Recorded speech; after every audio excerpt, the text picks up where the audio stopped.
ফেনীর দিকে লক্ষ্য করে দেখুন, ভয়াবহ বন্যায় কত মা তার সন্তানকে হারাইলো, ফানি শ্রুতি কত মায়ের সন্তান হারিয়ে গেল। হায় হায় রে, পরিবার থেকে কত মা বাবা তার সন্তানকে আমার ভাইরা হারিয়ে ফেলেছে। এমন হয়েছে কোন পরিবার এমন হয়েছে যে পরিবার একে অপর থেকে চিরতরে আলাদা হয়ে গেছে। কত সন্তান তার মা বাবার জন্য কান্না করে করে মা বাবার চেহারাটা দেখতে পারতেছে না। 9 মাসের প্রেগনেন্ট একজন মহিলা, আমি দেখেছি ওই মহিলা চোখের পানি ছেড়ে দিয়ে হাউমাউ করে কাঁদতেছে। মহিলা বাঁচার চেষ্টা করতেছে না, নিজের জীবনের চাইতে মহিলার কাছে সন্তানের জীবনের দাম বেশি।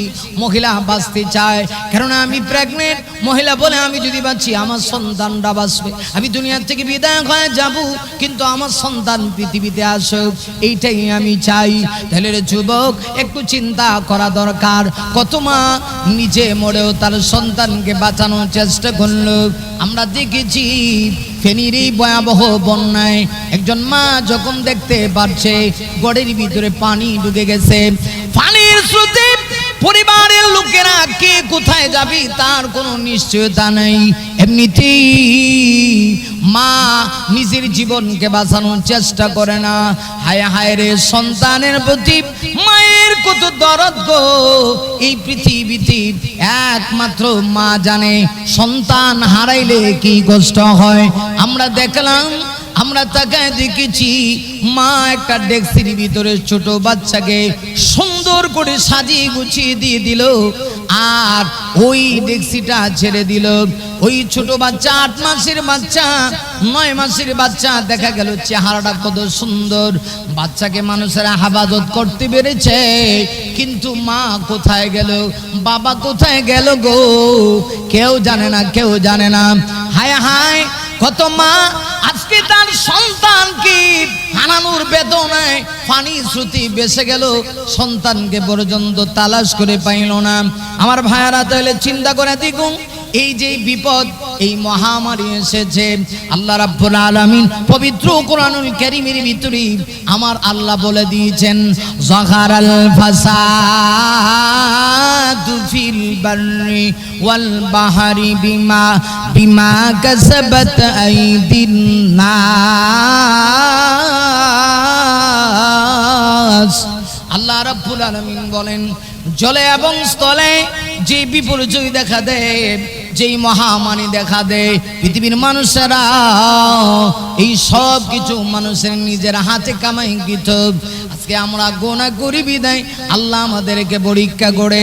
ও মুসলমান, বাংলাদেশের মুসলমানদেরকে বলতে চাই, এখনই তোমাদেরকে আল্লাহর ভয় ঢোকানো দরকার।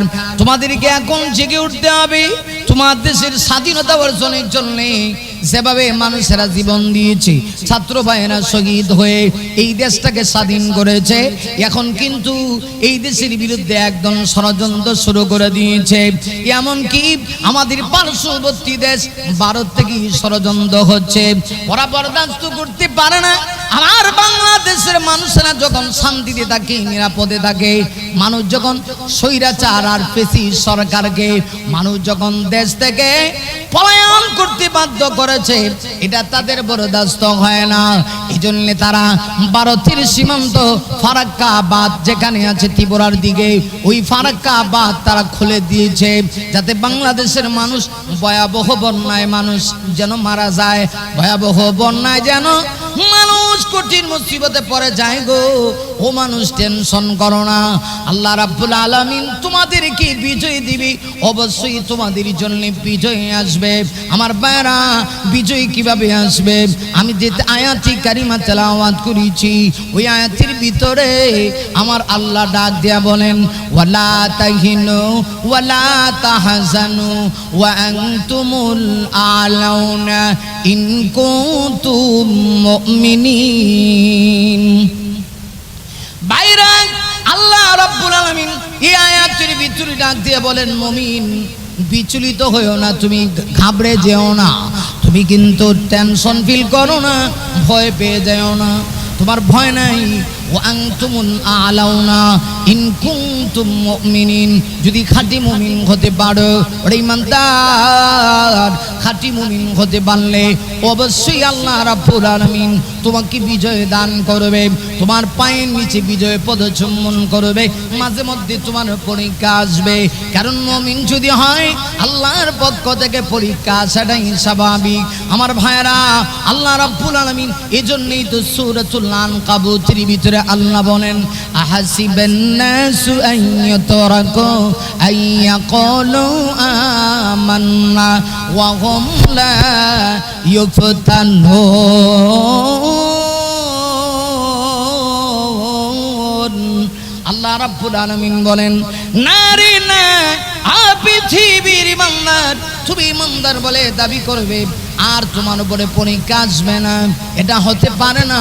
আল্লাহ রাব্বুল আলামিন বলেন, আহাসিবান নাস, মানুষ কি ধারণা করে, আইয়াতুরাকু আইয়াকুলু আমান্না, তারা বলবে ঈমান এনেছি, আইয়াতুরাকু, এই কথা বলার কারণে আমি তাদেরকে ছেড়ে দেব। না না না, মুমিনই এই কথা বলার কারণে আল্লাহ তোমাকে ছেড়ে দিবে না।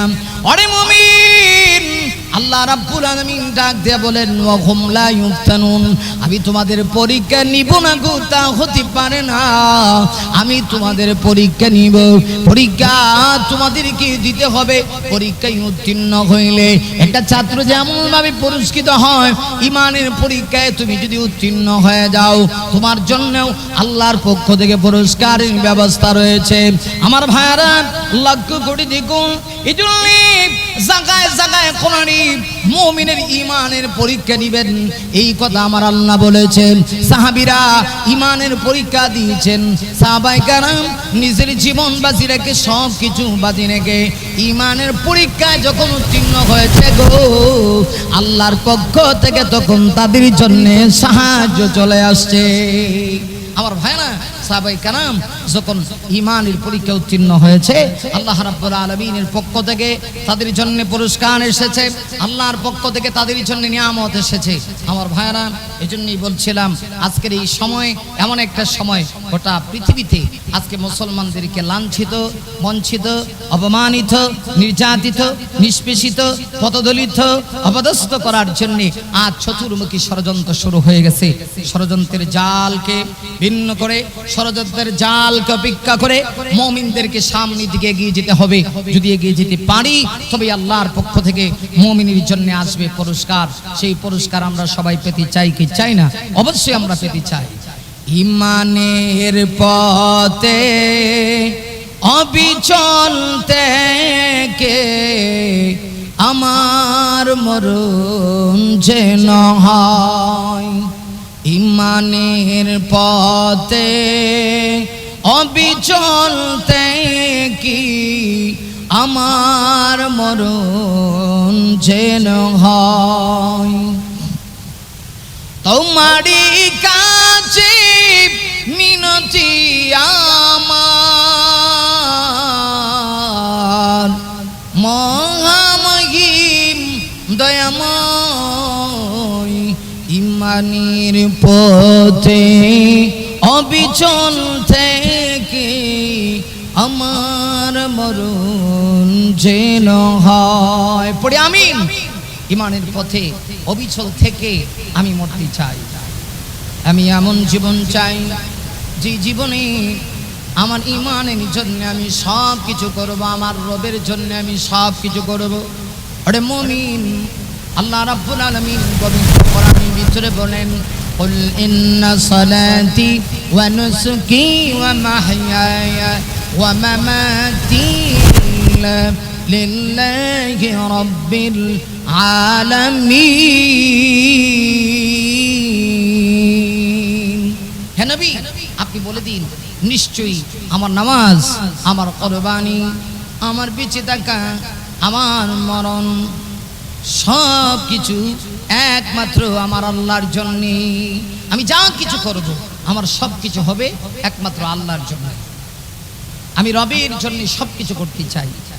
আমার ভাইয়েরা, আসনের জন্য বলছিলাম, সাহাবায়ে কেরাম রবের জন্য জীবন দিয়েছেন।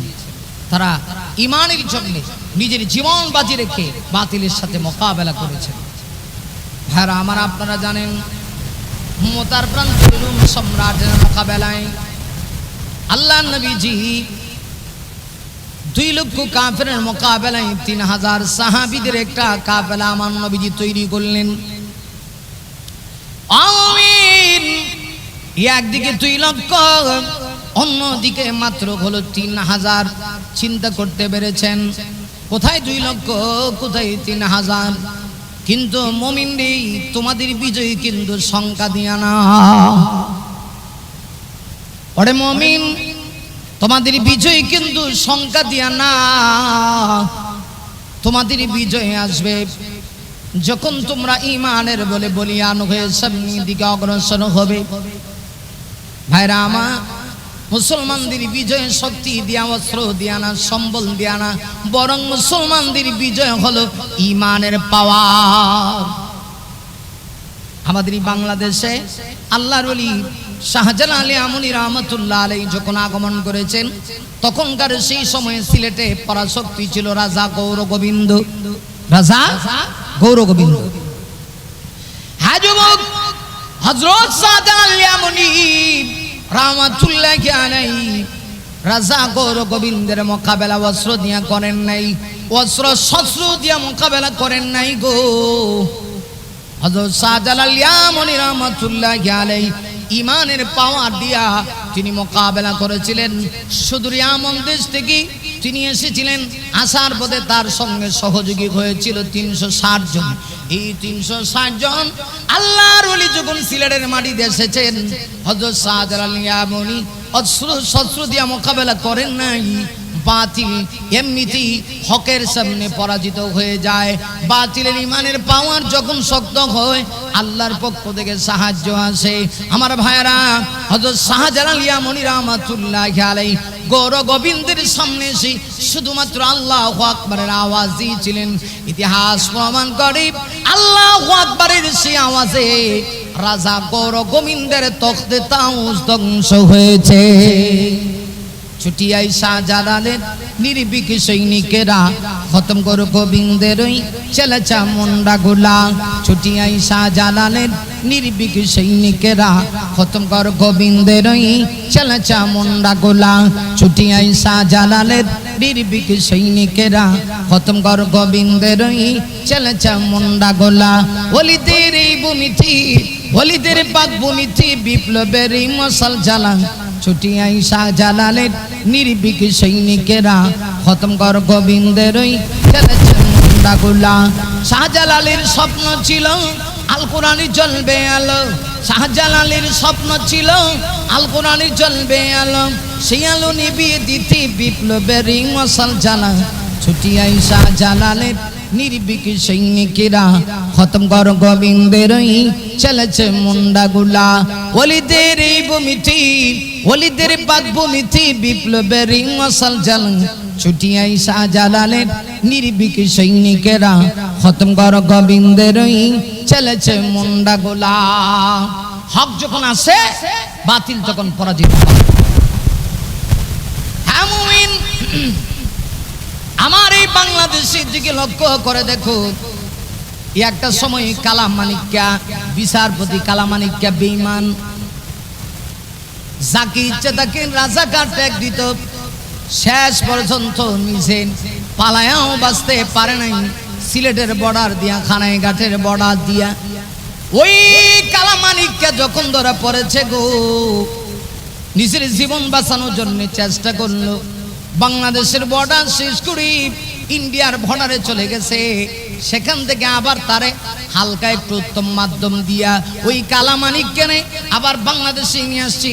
ওই কালামানিক্কা কত টাকা দিল, কিন্তু নিজের জানটা বাঁচাইতে পারল না। কারণ কি, যারা বেঈমান হয়ে যায় একটা সময় যখন তারা ধরা খেয়ে যায়, মনে রাখবেন আল্লাহর ধরা কিন্তু শক্ত ধরা। ওরে মুমিন, আল্লাহ যখন ধরে ফেলবে পৃথিবীর কেউ তোমাকে বাঁচাতে পারবে না। আমার ভাইরা, আসলে জন্য বলছিলাম, ওই যে দেখে গেল রোমান্তির মোকাবেলায় আমার নবীজি রাহমাতুল লিল আলামিন 3000 বিশিষ্ট সাহাবীদের কাফেলা তৈরি করলেন। নবীজি আমার ডাক দেবেন, সাহাবীরা রে, এই 3000 সাহাবীদের ভিতরে আমি 3 জনকে সেনাপতির নাম ঘোষণা করব। আমার নবীজি, বিশ্ব নবীজি, কামলেওয়ালা নবী, দুই জাহানের বাদশা নবী, সরকারে দু আলম নবী, নবীকুল সম্রাট, আল্লাহর সৃষ্টির প্রধান আকর্ষণ। নবীজি বললেন, শোনো, আমি 3 জনের নাম সেনাপতির ঘোষণা করব। অথচ অন্য যুদ্ধে আমার নবীজি একজনকে সেনাপতি হিসেবে ঘোষণা করেন। হ্যাঁ যুবক, অন্যান্য যুদ্ধে আমার নবীজি একজনকে সেনাপতির নাম ঘোষণা দেন, কিন্তু এই যুদ্ধে আমার নবীজি 3 জনকে সেনাপতির নাম ঘোষণা দিলেন।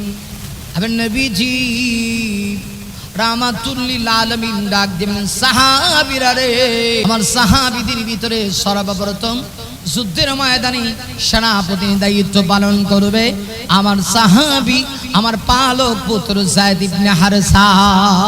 সুবহানাল্লাহি ওয়া বিহামদিহি। নেতা কাকে বলে একটু চিন্তা করেন। আমিন, একটু চিন্তা করে দরকার। আমাদের দেশের নেতা শুধু অর্ডার দেয়, কর্মীরা তা পালন করে। ওই নেতা শেষ পর্যন্ত নিজের জান বাঁচানোর জন্য পালাইছে। কর্মীদের অবস্থা কেমন? কাউকে আবার ধরে বিভিন্ন জায়গা থেকে, কাউকে সদরঘাটের নৌকা থেকে দূরে লয়ে। এই যে দেখছেন না আপনারা, আমরা দেশের যে দরবেশ বাবা, আল্লাহর ওলি দরবেশ, হায় হায় কি পাওয়ার! ভাইরা আমার, তার নির্যাতনের শিকার সাধারণ মানুষও হয়েছে। কিন্তু আমি আশ্চর্য হয়েছি, একটা মঞ্চে গিয়া দেখলাম সে কোরআনের বিরুদ্ধে পর্যন্ত কথা বলতেছে। সে বলে কোরআনের মধ্যে তেমন ঝামেলা নাই, হালকা একটু ঝামেলা আছে। আমিন, কেউ যদি কথা বলি কোরআনের বিরুদ্ধে, কেউ যদি কথা বলে বলে হালকা কোরআনের ভিতরে ঝামেলা আছে, আমি জানতে চাই গো, আমি আপনাদের কাছে জানতে চাই, তার ঈমান আছে না গেছে? ঈমান চলে গেছে। কোরআনের ভিতরে কি কোনো ভুল আছে? না, কোরআনের ভিতরে কোনো ভুল নাই, কোরআনের ভিতরে কোনো ত্রুটি নাই, কোরআনের ভিতরে কোনো সন্দেহ নাই। আল্লাহ রাব্বুল আলামিন বলেন, যালিকাল কিতাবু লা রাইবা ফীহি।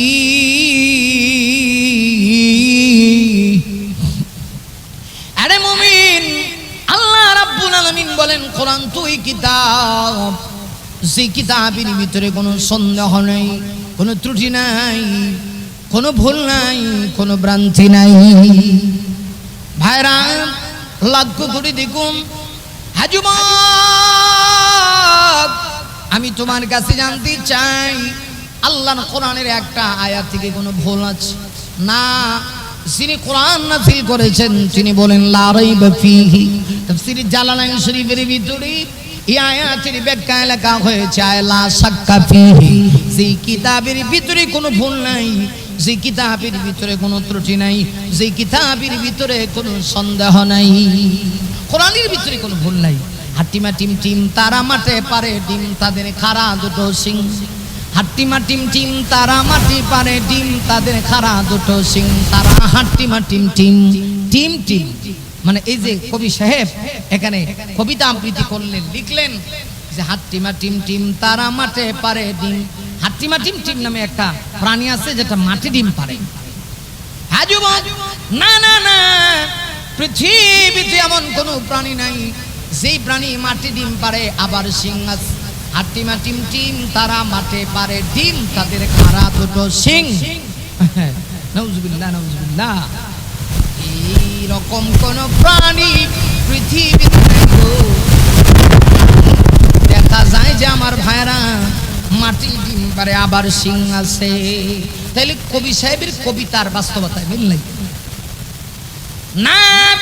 আল্লাহর কোরআনের ব্যাপারটা এমন না।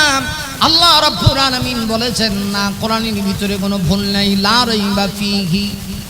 ভাইরা আমার, ওই দরবেশ বাবা বলে সামান্য ভুল আছে কোরআনে, তেমন ভুল নাই, সামান্য ভুল আছে। কোরআনটা নিয়ে তেমন সমস্যা না, সামান্য সমস্যা। বলুন তো দেখি, ওই দরবেশ বাবার ঈমান আছে নি নাই?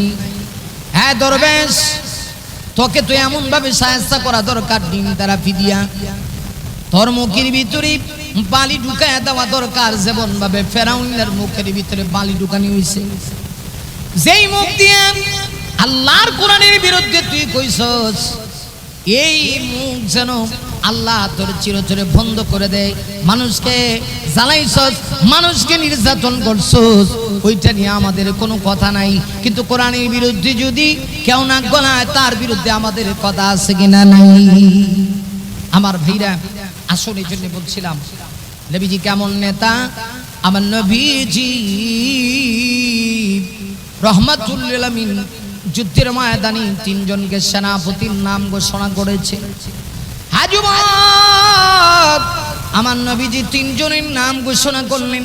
সর্বপ্রথম যার নাম ঘোষণা করছে তিনি আর কেউ নাই গো, তিনি হলেন রাসূলের পালক পুত্র যায়েদ ইবনে হারেসা। রাসূল ডাক দিয়া বলেন, তিনজন সেনাপতি দায়িত্ব পালন করবে। সর্বপ্রথম দায়িত্ব দেওয়া হবে হযরত যায়েদ ইবনে হারেসাকে। যায়েদ ইবনে হারেসার হাতে ইসলামের ঝান্ডা থাকবে। সর্বপ্রথম ইসলামের ঝান্ডা যায়েদ বুলন্দ করে রাখবে। বেঈমানদেরকে কচুকাটা করবি, এরপরও বেঈমানদের সামনে মাথা নত করবে না। ভাইরা আমার, আল্লাহ রাব্বুল আলামিন এমনি কোরআনের ভিতরে বলেন নাই ওয়াল্লাযীনা মাআহু আশিদ্দাউ আলাল কুফফার। আল্লাহ রাব্বুল আলামিন কোরআনের ভিতরে বলেছেন আমার সাহাবায়ে কেরাম যারা এরা বাতিলদের ব্যাপারে বজ্রকঠোর। আরে মুমিন, একটু চিন্তা করে দেখো, লক্ষ্য করে দেখো। নবীজি বললেন আমার যায়েদের হাতে ইসলামের পতাকা থাকবে, যায়েদ ইসলামের ঝান্ডা তুলে ধরবে। কিন্তু একটা পর্যায়ে রাসূল বলেন আমার যায়েদ আল্লাহর জমিনে দ্বীন প্রতিষ্ঠার জন্য শাহাদাতের অমীয় সুদা পান করবে। আমার যায়েদ যদি শহীদ হয়ে যায়, রাসূল ডাক দিয়ে বলেন ইসলামের পতাকা আসবে আমার সাহাবী, আমার চাচাতো ভাই জাফর বিন তাইয়ারের হাতে। আরে মুমিন, লক্ষ্য করে দেখো, আল্লাহ নবীজি ডাক দেয়া বলেন এবার আমার জাফর একটা পর্যায়ে যদি শাহাদাতের অমীয় সুদা পান করে, আমার জাফর যদি শহীদ হয়ে যায়, ইসলামের পতাকা আসবে আমার সাহাবী আব্দুল্লাহ ইবনে রাওয়াহা, যে একজন যুবক, বীর পলওয়ান যুবক, হৃষ্টপুষ্ট একজন যুবক, আমার সাহাবী আব্দুল্লাহ ইবনে রাওয়াহার হাতে ইসলামের ঝান্ডা চলে আসবে। বাইরে লক্ষ্য করে দেখুন, এবার আমার নবীজি ডাক দিয়ে বলেন শেষ পর্যন্ত আমার আব্দুল্লাহ ইবনে রাওয়াহা সে ইসলামের জন্য শহীদ হবে, ইসলামের জন্য নিজের জীবন দিবে, রক্ত দিবে, বাতিলের সামনে মাথা নত করবে না। নবী আমার ডাক দিয়ে বলেন সাহাবীরা রে, এরপর ইসলামের ঝান্ডা এমন একজন সাহাবীর হাতে আসবে যার মাধ্যমে বিজয় চলে আসবে। আমি সাহাবীর নাম বলবো না, সাহাবীর লকব বলবো। সাহাবীর লকব হলো সাইফুল্লাহ, আল্লাহর তলোয়ার। নারে তাকবীর। সাহাবীর লকব হচ্ছে সাইফুল্লাহ, আল্লাহর তলোয়ার, আল্লাহর তলোয়ার। আমার একটা স্বপ্ন পূরণ করো ওগে দয়াময়, তোমার পথে চলতে গিয়ে না পাই যেন ভয়, আমি তোমার পথে চলতে গিয়ে মরণ চিহ্ন হয়। আমার একটা স্বপ্ন পূরণ করো ওহে দয়াময়, তোমার পথে চলতে গিয়ে না পাই যেন ভয়, আমি তোমার পথে চলতে গিয়ে মরণ চিহ্ন হয়। আমি অটল যেন তাকিতে পারি, আমি অটল যেন তাকিতে পারি আল কোরআনের সাথে, ধৈর্য নিয়ে ডাকতে পারি দিন কায়েমের পথে। ও ভাই, ধৈর্য নিয়ে ডাকতে পারি দিন কায়েমের পথে। আমি অটল যেন ডাকতে পারি আল কোরআনের সাথে, ধৈর্য নিয়ে ডাকতে পারি দিন কায়েমের পথে। ও ভাই, ধৈর্য নিয়ে ডাকতে পারি দিন কায়েমের পথে। আমায় ধৈর্য দিও, সাহস দিও ওগো দয়াময়, তোমার পথে চলতে গিয়ে মরণ যেন হয় আমার, তোমার পথে চলতে গিয়ে না পাই যেন ভয়। ভাইরা আমার, নবীজির সাহাবী হযরত ওমর রাদিয়াল্লাহু তাআলা আনহু এজন্য মাঝে মধ্যেই তিনি দোয়া করতেন আল্লাহুম্মা রযুকনি শাহাদাতান ফি সাবিলিক ওয়াজআল মাউতি ফি বালাদি রাসূলি। হযরত ওমর দুইটা হাত বাড়ায় দিয়া আকাশের দিকে লক্ষ্য করে ওমর বলতেন আল্লাহ তুমি আমাকে শাহাদাতের মরণ দিও, আল্লাহ মরণটা যেন শাহাদতের মরণ হয়। এই জন্য ওমরের দোয়া আল্লাহ কবুল করেছে। হযরত ওমরের মরণটা নামাজের মধ্যে হয়েছে। আরে যুবক, ওমর রাদিয়াল্লাহু তাআলা যখন নামাজের ভিতরে ছিলেন, নামাজের ভিতরে থাকা অবস্থায় হযরত ওমরের বুকের ভিতরে একজন মাজুসি, অগ্নিপূজক মাজুসি খঞ্জর দ্বারা ওমরের বুকের ভিতরে আঘাত করে একদিক থেকে আরেক দিকে আমার ভাইরা ওমরের সব কিছু বের হয়ে এসেছিল। এরপরে ওমর এমন ছিলেন নামাজের ভিতরে তিনি ইমামতির মুসল্লায় পিছনে যে ছিল তাকে সামনে নিয়ে আসলেন। হযরত ওমর বললেন, নামাজ শেষ করো।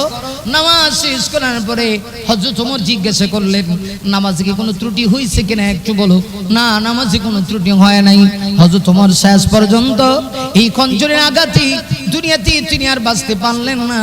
তিনি শহীদ হয়ে আল্লাহ তৈরি জান্নাতের মেহমান হয়ে গেলেন। ভাইরা আমার, এই জন্য পৃথিবীতে এসেছি। এই দুনিয়াতে কেউ থাকতে পারবো না, দুনিয়া থাকার কথা না, দুনিয়া থাকার জায়গা না। আমি যেহেতু পৃথিবী ছেড়ে চলে যাব, এই পৃথিবী যেহেতু আমি থাকবো না, এই দুনিয়াতে যতদিন আমার এই দেখি, আমার এই প্রাণ, আমার দেহের ভিতরে যতদিন পর্যন্ত এক বিন্দু রক্ত থাকবে, রক্তের কণা যতদিন পর্যন্ত এক বিন্দু থাকবে, আমার মুখে আল্লাহর কথা চলবে, আমার জবান দিয়া আল্লাহর কথা চলবে, কোরআনের কথা চলবে, দ্বীনের কথা চলবে। আমার জবান দিয়া কোরআনের কথা বলে বলে যদি আমাকে শাহাদতের অমীয় সোদা পান করতে হয়, আমি শাহাদতের অমীয় সোদা পান করি, আল্লাহ তৈরি জান্নাতে চলে যাব।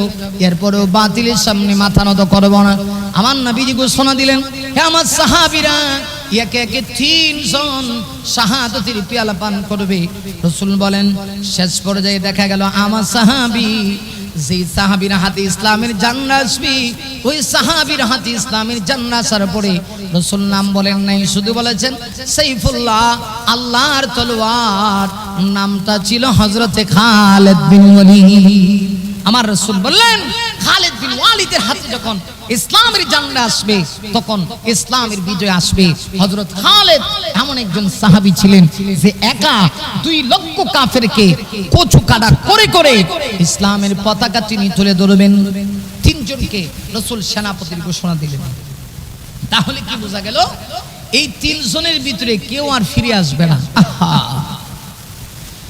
ভাইরা, একটুকে চিন্তা করেছেন সাহাবীদের ঈমান কাকে বলা হয়?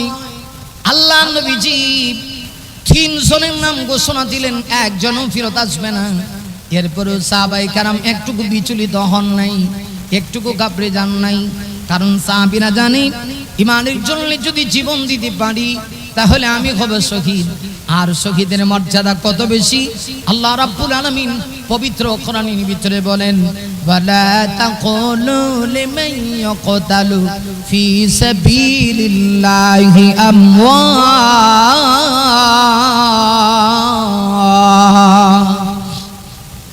আল্লাহ পাক বলেন, যারা আমার রাস্তায় শাহাদাত বরণ করে, লা তাকুলু, আমার ভাইরা আল্লাহ বলেন তোমরা বলিও না লিমান ইয়াকতালু ফি সাবিলিল্লাহি আমওয়াত, যারা আমার রাস্তায় শাহাদাত বরণ করে তোমরা তাদেরকে মৃত বলিও না। না, আল্লাহর রাস্তায় যারা জীবন দেয় গো, এরা মৃত নয়, বরং আল্লাহ পাক বলেন, বাল আহয়াউ ওয়ালাকিন লা তাশউরুন। আমার রাস্তায় যারা জীবন দিবে গো, আমার রাস্তায় যারা শহীদ হবে, এরা হলো জীবিত, এরা হলো জিন্দা। রে যুবক, তাফসীরে কাবীরের ভিতরে উল্লেখ করা হয়েছে কিয়ামতের কঠিন ময়দানে একজন শহীদ। হ্যাঁ যুবক, আল্লাহ জমিনে যেভাবে সে রক্ত দিয়েছিল, হাত কাটা, পা কাটা, শরীরের অঙ্গ প্রত্যঙ্গগুলি কাটা, এই অবস্থায় ময়দানে মাহাশরে আল্লাহর সামনে শহীদ দাঁড়াবে। আজকে শহীদের রক্ত নিয়ে জমিনের ভিতরে চিনিমিনি খেলা হয়। তুমি জানো কি একজন শহীদের মর্যাদা আমার আল্লাহর কাছে এত বেশি? নবী বলেছেন, কেউ যদি শহীদি মৃত্যু বরণ করতে পারে, কবরে তার জিজ্ঞাসা নাই, সওয়াল জবাব নেই।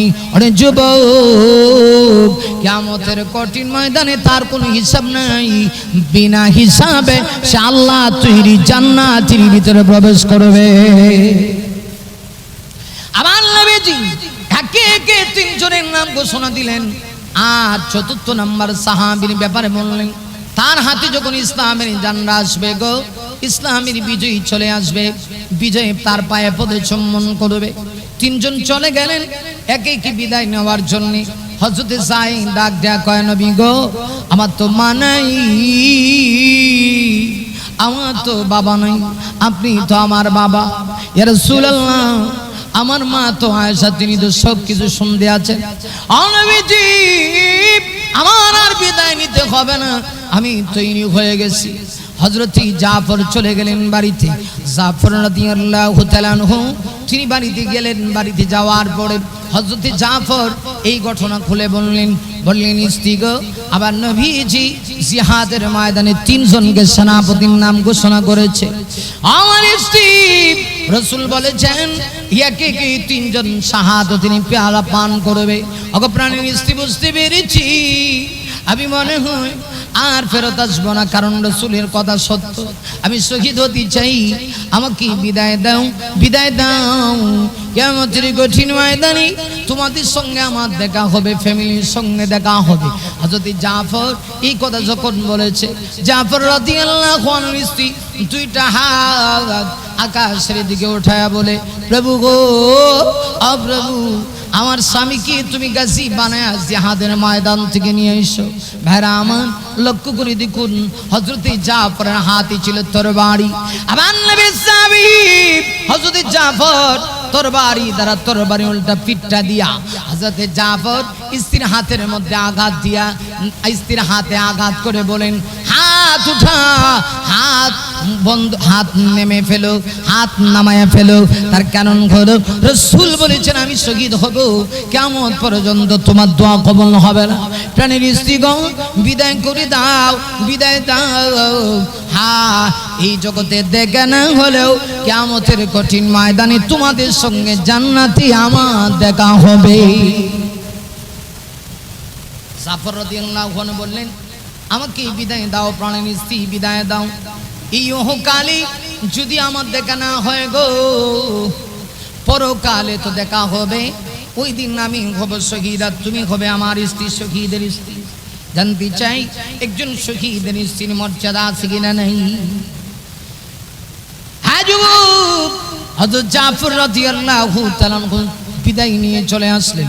হযরত আব্দুল্লাহ ইবনে রাওয়াহা যুবক সাহাবী, কেবলমাত্র আজকে বিবাহ হয়েছে, আজকে দিনের বেলা বিবাহ হয়েছে, রাতের বেলা বাসর রাত হবে, বাসর ঘর সাজানো হয়েছে। কত সুন্দর স্ত্রী স্বামীর জন্য সাজি গুছে গো অপেক্ষা করতেছে। কত সুন্দর করে সাজি বাসর রাত্রে একজন স্ত্রী তার হালাল স্বামীর জন্য অপেক্ষা করে। আজব স্ত্রী অপেক্ষা করতেছি, কখন স্বামী আসবি। এসার নামাজ পড়ে তিনি আসলেন। এসে স্ত্রী রুমের ভিতরে সজ্জা করে যখন অপেক্ষা করতেছে, ডেকে ডেকে বলেন, প্রাণের স্ত্রীগণ সালাম গ্রহণ করো, আমি ঘরের বাহির থেকে বিদায় নিতে চাই। প্রাণের স্বামী গো, কি হয়েছি, ঘরের বাহির থেকে কেন বিদায় নিতে চাই? সাহাবী ডাক দিয়া কয়, শোনো, আল্লাহ নবীজি জিহাদের ময়দানে আমার নাম সেনাপতি হিসাবে ঘোষণা করেছে। আমার স্ত্রী নবীজি একজন, দুইজন না গো, তিনজনের নাম ঘোষণা করেছে। আমার নাম 3 নম্বরে। আমি বুঝতে পেরেছি, আমি বুঝতে পেরেছি আমি আর ফেরত আসবো না। স্ত্রী হাউমাউ করে কান্না করে বলেন, স্বামী গো, তাহলে কি এক্ষুনি বিদায় নিবেন? হ্যাঁ, এক্ষুনি বিদায় নিবেন, একটু ঘরে ঢুকেন না, আমি আপনাকে একটা বার দেখতে চাই। আমি তো আপনার চেহারা দেখি নাই, শুনেছি আপনি খুব সুন্দর, আল্লাহ আপনাকে খুব সুন্দর করে বানাইছে, আপনি তারুণ্য দীপ্ত একজন সাহাবী, আপনি যে চলে যাবেন একটা বার কি আমাকে দেখা দিবেন না? হযরত আব্দুল্লাহ ইবনে রাওয়াহা ডাক দেয়া কই, স্ত্রী রে, যদি দেখা দিই আর আমার চেহারা দেখি যদি তোমার মায়া হয়ে যায় গো, এই মহব্বতে যদি আমিও পড়ে যাই, নবীজির আদেশ পালন করতে পারবো না। কিয়ামতের কঠিন ময়দানে আল্লাহর নবীর সামনে কেমনি চেহারা দেখাবো আমার ভাইয়েরা। এমনিতে সাহাবী হযরতে আব্দুল্লাহ ইবনে রাওয়াহা ডাক দিয়ে বলতেছেন, না না না, টেনশন করো না, আমি তোমার কাছ থেকে বিদায় নিয়ে যাব, আমার চেহারাটা দেখে রাখতে পারো, তবে আমার প্রতি মায়ার নজরে তাকায়ও না, হাসরের মাটি তোমার সঙ্গে আমার দেখা হবে। তিনজন সাহাবী একে একে বিদায় নিয়ে চলে গেলেন যুদ্ধের ময়দানে। ভাইরা আমার, রণাঙ্গনে যাওয়ার পরে মোকাবেলা শুরু হয়ে গেল, হক আর বাতিলের মোকাবেলা। বাইরে লক্ষ্য করে দেখুন, একটা পর্যায়ে মুসলমান সাহাবায়ে কারাম বেঈমানদের উপরে ঝাঁপিয়ে পড়ছে, বেঈমানদের উপরে ঝাঁপিয়ে পড়েছে। বেঈমানেরা অস্ত্র শস্ত্র বেশি, এরপরেও যেন এরা এমন অবস্থা হয়েছে, পানির মধ্যে যেমন চুবানো হয়, চুবনি খায়া মানুষের যে হালত, এই হালত হয়ে যায়। কিন্তু আমার নবী তো বলেছেন একে একে তিনজন শহীদ হবে। আব্দুল্লাহ যায়েদ রাদিয়াল্লাহু তাআলা আনহু, নবীজির পালক পুত্র, সর্বপ্রথম তার হাতে ইসলামের পতাকা। বাইরে লক্ষ্য করে দেখুন, যায়েদ ইবনে হারেসা ওই পতাকা তুলে ধরে রাখলেন। কাফেররা সবাই তার কাছ থেকে ছিনিয়ে নেওয়ার চেষ্টা করলো, পারে না। শেষ পর্যন্ত তিনি যখন আর মোকাবেলা করতে পারছেন না, তিনি তারপরও পতাকা ছাড়ে না। জিহাদের ময়দানে আওয়াজ হয়ে গেছে, কে রে জাফর কোথায়? ওরে জাফর কোথায় আছো?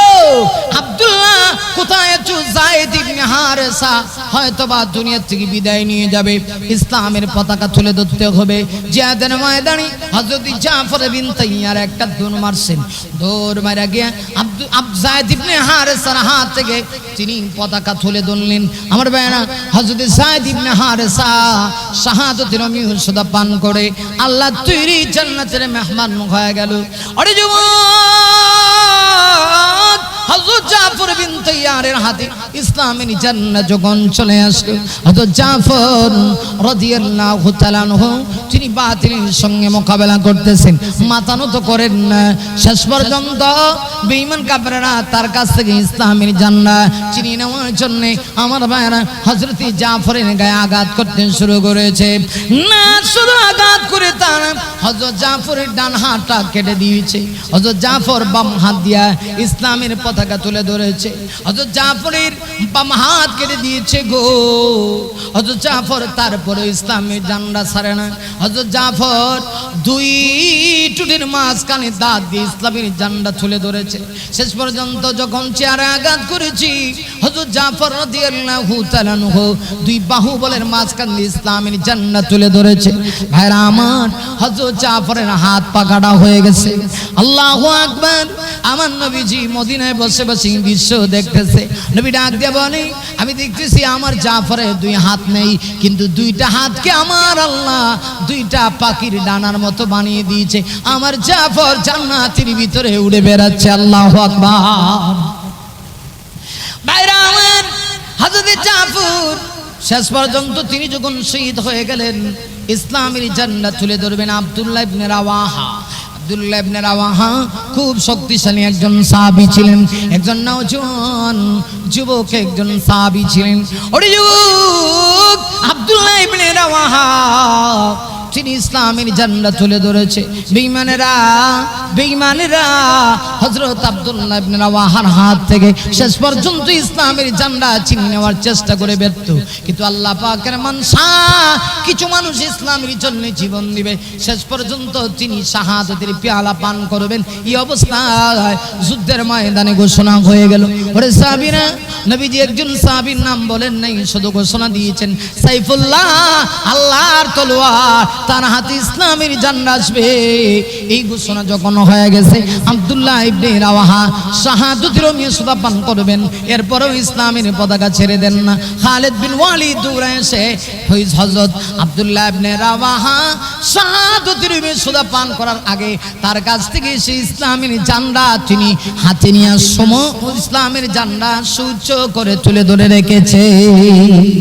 আমার ভাইরা, চলে আসলো খালিদ বিন ওয়ালিদের হাতে ইসলামের জান্নাত। আল্লাহু আকবার, আল্লাহু আকবার, আল্লাহু আকবার। ভাইরা আমার, আসল কথা হলো আল্লাহর জমিনে আল্লাহর দ্বীন প্রতিষ্ঠা হবে, এটা আমার আল্লাহর মনসা। আমরাও চাই দেশ স্বাধীন হয়েছে, এই দেশে যেন আল্লাহ দিন প্রতিষ্ঠা হয়, ঠিক না? কোন এক দিন এ দেশের আকাশে কালেমার পতাকা দুলবে, সেদিন সবাই খোদাই বিধান পে দুঃখ বেদনা ভুলবে, সেদিন সবাই খোদাই বিধান পে দুঃখ বেদনা ভুলবে। কোন একদিন এদেশের আকাশে কালেমার পতাকা উড়বে, সেদিন সবাই খোদাই বিধান পে দুঃখ বেদনা ভুলবে, সেদিন আর রবে না হাহাকার, অন্যায় জুলুম অবিচার, থাকবে না অনাচার দুর্নীতি খদাচার, থাকবে না অনাচার দুর্নীতি খদাচার, সকলেই শান্তিতে থাকবে, সেদিন সবাই খোদাই বিধান পে দুঃখ বেদনা ভুলবে। কোন একদিন এদেশের আকাশে কালেমার পতাকা দুলবে, সেদিন সবাই খোদাই বিধান পে দুঃখ বেদনা বলবে। আমার যুবক ভাইরা, হযরতে খালেদের হাতে ইসলামের ঝান্ডা, মারহাবা জুড়ে হযরতে খালেদের হাতে ইসলামের ঝান্ডা। খালিদ বিন ওয়ালিদ, আমি শেষ পর্যায়ে চলে আসছি, আর 2 মিনিট ভিতরে শেষ করে দেব, জানি না আমার টাইম আর কতক্ষণ আছে।